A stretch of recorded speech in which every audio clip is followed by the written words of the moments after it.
In front of me is Samsung Galaxy A57 and today I would like to show you how you can turn on and use one-handed mode.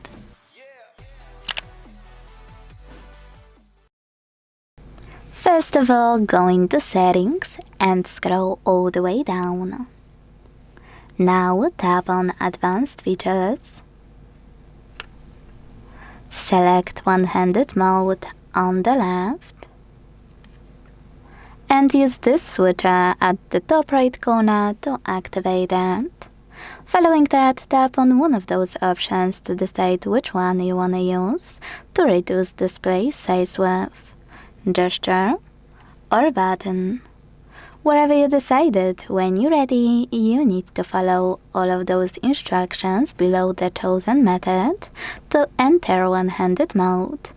So when I double tap the home button, one-handed mode is working properly.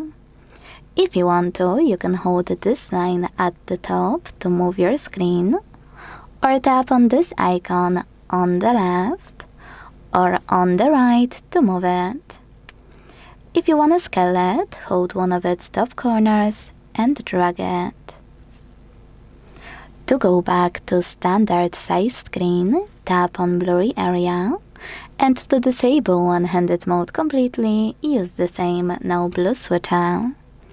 Thanks so much for watching. If you enjoyed this video, leave a like, comment and subscribe.